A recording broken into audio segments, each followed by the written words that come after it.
A chaotic Thanksgiving turns into a full-blown family drama featuring sibling shade, spilled wine, and major casserole controversy.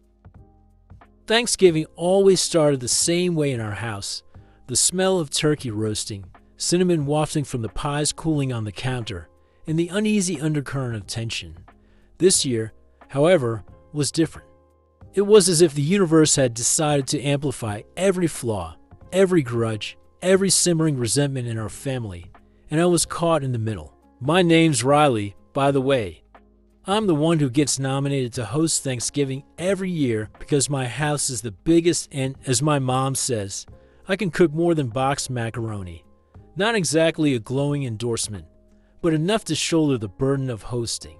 By 11 a.m., the table was already set with our good dishes, the ones with the blue and gold trim that we only ever use for holidays. I'd even folded the napkins into little turkeys, a trick I learned from YouTube. My sister Danielle arrived first, lugging a casserole dish and an attitude.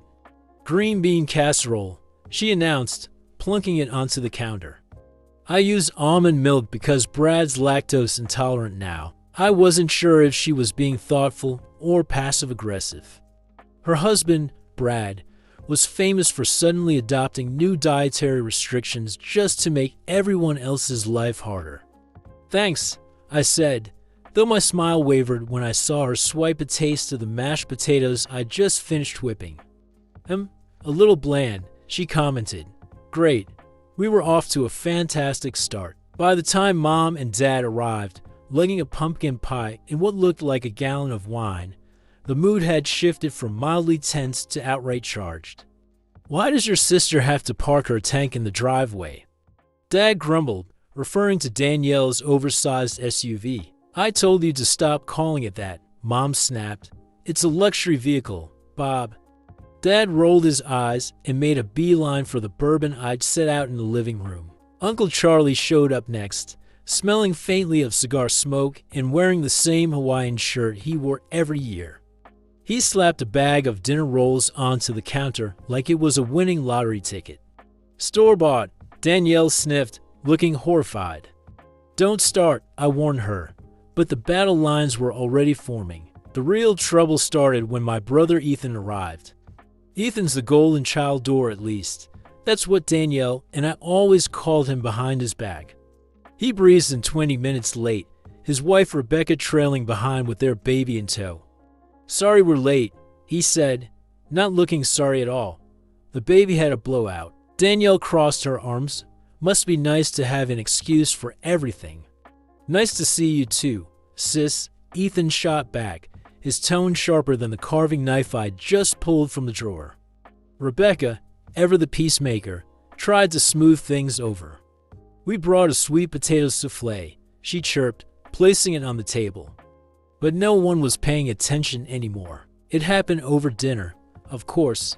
By the time we sat down, everyone was already on edge. The turkey was carved, the wine was poured, and I had foolishly hoped that maybe, just maybe, we could get through the meal without incident. "So, Ethan," Danielle started, her voice honeyed but lethal, "when are you going to pay Mom and Dad back for that loan?" Ethan froze mid-bite. "What loan?" "You know what I'm talking about." She pressed ... "It's none of your business," Ethan snapped. "Oh, so you admit it?" Danielle's eyes gleamed like a predator who'd just cornered her prey. "Enough," Mom barked, but it was too late. From there, it devolved into chaos ... Uncle Charlie chimed in, offering unsolicited financial advice. Dad started arguing with Mom about whether or not they'd even given Ethan a loan.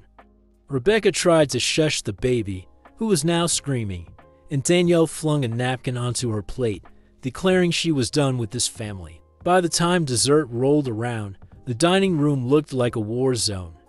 Gravy smeared on the tablecloth, shattered glass from a toppled wine glass, and a conspicuous absence of sweet potato souffle thanks to the baby, who had appended the dish onto the floor. Danielle left first, muttering something about never coming back. Ethan stormed out next, dragging Rebecca and the baby with him.